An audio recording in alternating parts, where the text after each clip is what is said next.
Morning. Morning. Schuyler Wight from Goldsmith. Paid my own way to be here. I'm not representing anybody but myself. As I'm getting older, my memory's slipping a little bit. Say amen to that. Martha Piskowski reminded me of a groundwater pollution event that happened about a decade ago. 2013, I found a produced water seep into the Pecos River. I want to give kudos to the Midland District Office. They worked their tails off on this. It was almost a 2-year investigation. There were several operators that had to replug wells. It was quite a big deal for them. In 2015, there was a big flood. The river flooded, and we never found the produced water seep again, so not real sure if we found the source of it. Anyway, as part of that investigation, there was 2 wells that we found that were unplugged, open to the atmosphere. And these wells were probably drilled back in the 1920s with cable tool rig.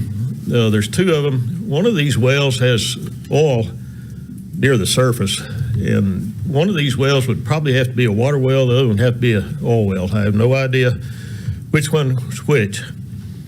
This well, when you dip cup down into it, it comes up the oil. And what's especially troubling to me about this well, it's within a stone's throw of the Pecos River. This well, back in 2013, was 30 foot deep.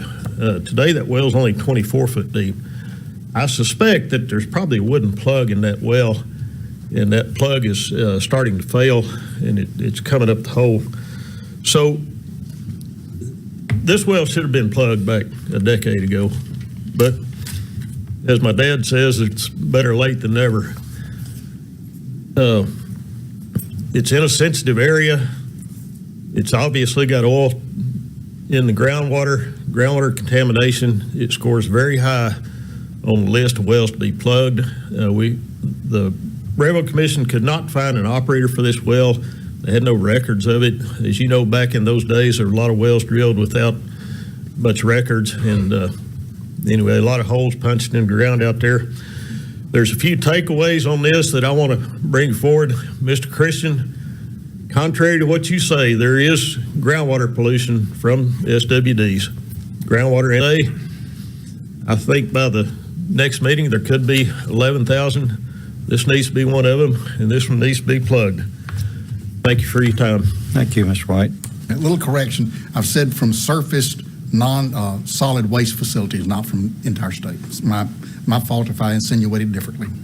Yeah, well, I heard SWDs, but either which way. Thank you. Thank you. Okay.